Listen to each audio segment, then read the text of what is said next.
결혼하고 3년, 우리 부부에게 찾아온 아이는 단순한 생명이 아니라 하늘이 내려준 마지막 기적이자 구원이었습니다. 몸이 약해 아이를 갖기 힘들다며 산부인과 문턱을 넘을 때마다 고개를 떨구고 남몰래 눈물을 훔치던 아내가 어느 날 아침 소리 없이 화장실에서 나와 떨리는 손으로 두 줄이 선명한 임신 테스트기를 내밀었습니다. 우리는 그 작은 막대기를 사이에 두고 서로를 부둥켜 안은 채 세상을 다 얻은 것처럼 펑펑 울었습니다. 아이의 태명은 복덩이였습니다. 그 이름처럼 우리 삶에 넘치는 복만 가져다 줄 줄 알았습니다. 매일 밤 아내의 배에 귀를 대고 복덩아 아빠야 얼른 보고 싶다라며 속삭이면 아내는 그 간지러운 소리에 세상에서 가장 행복한 미소를 지으며 제 머리를 쓰다듬어 주었습니다. 그 미소는 차가운 세상을 버티게 하는 유일한 안식처였습니다. 하지만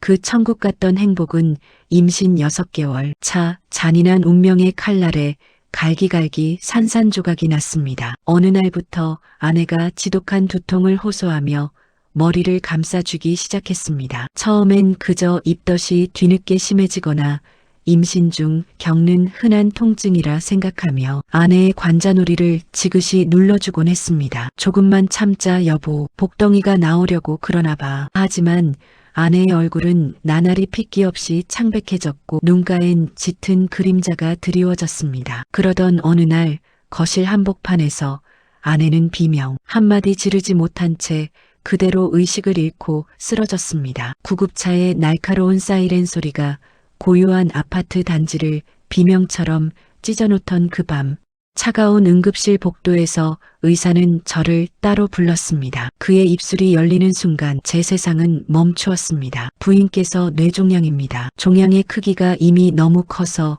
뇌압이 한계치에 도달했습니다. 당장 수술하고 항암 치료를 시작해야 합니다. 하지만 그러기 위해서는 아이를 포기해야만 합니다. 임신을 중단하지 않으면 산모의 생명 자체가 위험합니다. 머릿속이 하얘지다 못해 칠흑 같은 어둠으로 암전되었습니다. 내 눈앞에 놓인 선택지는 사랑하는 아내의 생명이냐 아니면 아직 세상 빛도 보지 못한 내 자식의 생명이냐는 인류 역사상 가장 잔인한 저울질이었습니다. 나는 아내의 병상 곁에서 짓무른 눈으로 피눈물을 삼키며 조심스럽게 아주 비겁하게 말을 꺼냈습니다. 여보, 제발 우리 치료부터 하자. 아이는 나중에 내 몸이 다 회복되고 나서 다시 가질 수 있어. 제발 내 말 좀 들어줘. 내가 없으면 나도 살 수 없단 말이야. 복덩이도 엄마가 아픈 건 원치 않을 거야. 하지만 아내는 단호했습니다. 이미 초점이 흐릿해진 눈으로 본능적으로 배를 감싸주며 그녀는 떨리지만 생의 마지막 의지를 담은 목소리로 제 가슴을 베었습니다. 안 돼, 여보. 이건 내 뱃속에서 숨쉬고 있는 나를 엄마라고 부를 우리 아이야. 내 목숨과 바꿔서라도 이 아이는 살릴 거야. 나중에 다시 올 수 있다는 모진 말은 하지 마. 지금 이 아이가 아니면 안 된단 말이야. 복덩이가 내 안에서 발길질하는 게 느껴지는데 어떻게 내가 살자고 이 아이를 죽여? 그건 엄마가 아니야. 그날 이후 아내의 처절하고도 고독한 사투가 시작되었습니다. 종양은 아내의 뇌를 사정없이 갉아먹으며 상상조차 할 수 없는 지옥 같은 고통을 주었습니다. 마치 머릿속에 수만 개의 바늘이 박히는 것 같다고 했습니다. 하지만 태아의 신경계에 조금이라도 해로울까봐 아내는 단 한 알의 진통제조차 거부했습니다. 밤마다 머리를 쥐어뜯고 벽에 머리를 박으며 고통에 몸부림치면서도 아침이면 부은 눈을 비비며 억지로 밥을 입안 가득 밀어 넣었습니다. 우리 복덩이가 배고프면 안 되잖아. 아빠, 우리 복덩이가 오늘은 족발이 먹고 싶대. 사다 줄 거지?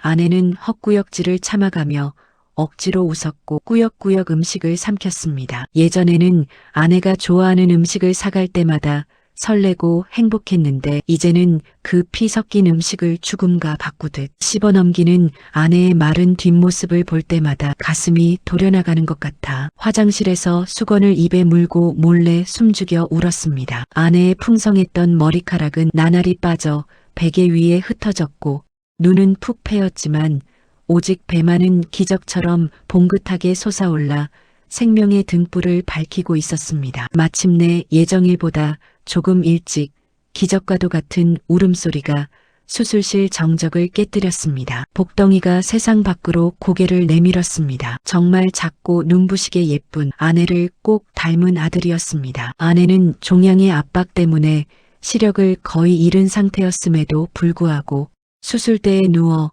만신창이가 된 몸으로 아이를 품에 안았습니다. 아이의 냄새를 맡으며 그녀는 갈라진 목소리로 속삭였습니다. 안녕, 복덩아. 엄마가 너무 늦었지? 끝까지 기다려줘서 고마워. 사랑해. 내 목숨보다, 아니, 이 세상 그 무엇보다 더 사랑해. 아내는 본인의 뇌 수술이 한시가 급했음에도 불구하고 산후조리조차 거부한 채 남은 생의 마지막 에너지를 모두 쏟아부어 아이를 돌봤습니다. 마치 자신에게 허락된 시간이 모래시계 속의 모래처럼 얼마 남지 않았음을 본능적으로 직감한 사람처럼 잠시도 아이를 품에서 떼어놓지 않았습니다. 밤새 시력도 온전치 않은 눈으로 아이의 얼굴을 어루만지며 마음속에 담고 또 담았습니다. 출산 후 딱 2주가 지난 어느 날 아내가 갑자기 평소보다 생기가 도는 얼굴로 나를 불렀습니다. 여보, 우리 아기 옷 사러 가요. 오늘 꼭 가야 할 것 같아. 내 몸이 조금 가벼워진 것 같아. 그것이 죽기 전 마지막으로 반짝이는 회광반조였음을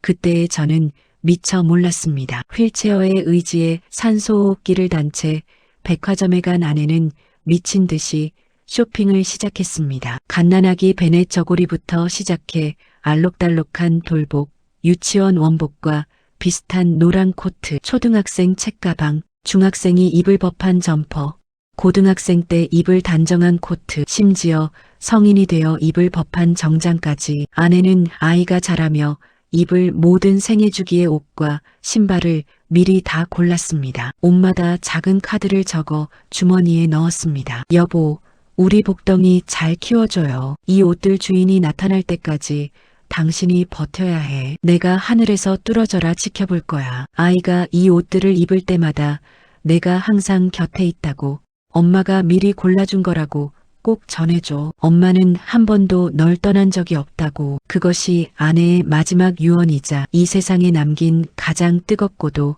슬픈 흔적이었습니다. 다음 날 새벽 아내는 마치 깊은 잠에 빠진 듯 제 손을 꼭 잡은 채 평온하게 세상을 떠났습니다. 장례식장 한쪽에는 아내가 마지막 힘을 다해 사둔 아이의 옷상자들이 산처럼 쌓여 있었습니다. 그 상자들은 단순한 옷이 아니라 아이가 성인이 될 때까지 엄마가 곁에 있겠다는 약속이었습니다. 이제 우리 아들은 유치원에 다닙니다. 나는 매일 아침 아내가 자신의 목숨과 맞바꾸어 지켜낸 아이에게 그녀가 마지막 숨을 몰아쉬며 골라둔 옷을 입혀보냅니다. 옷깃을 여며줄 때마다 아내의 살, 냄새와 따뜻한 손길이 옷감 사이에서 느껴지는 것 같아 매번 눈시울이 붉어집니다. 아이는 엄마가 사준 옷인 줄도 모르고 아빠, 이 옷 정말 예뻐요. 엄마가 하늘에서 보고 좋아하겠죠? 라며 해맑게 웃습니다. 그 웃음 뒤에 숨겨진 한 여자의 처절하고도 위대한 희생을 나는 평생 가슴에 새기고 살아갈 것입니다. 괴테는 말했습니다. 사랑의 고통은 사랑하지 않는 고통보다 훨씬 낫다. 엄마라는 이름으로 자신의 생명보다 아이의 숨소리를 더 사랑했던 이 위대한 희생의 기록이 여러분의 마음에도 깊은 울림과 파도로 닿았기를 바랍니다. 한 여자의 숭고한 사랑이 결코 헛되지 않도록 지금 당장 곁에 있는 소중한 사람의 손을 따뜻하게 잡고 사랑한다는 말을 전해보는 건 어떨까요? 우리가 당연하게 누리는 오늘의 평범한 숨결은 누군가에게는 자신의 전 생애를 걸고 지켜내고 싶었던 간절한 내일이었을지도 모릅니다. 이 가슴 아픈 실화가 당신의 심장을 울렸다면 구독과 팔로우로 이 따뜻한 온기를 함께 응원해주세요. 당신의 좋아요와 댓글 하나는 이 슬픈 기억을 안고 아이를 키워가는 누군가에게는 다시 일어설 수 있는 큰 위로와 힘이 됩니다. 이 감동을 주변의 소중한 분들에게 공유하여 우리 사회의 사랑의 온도를 1도만 더 높여주세요. 당신의 따뜻한 공감이 모여 더 밝고 아름다운 세상을 만듭니다.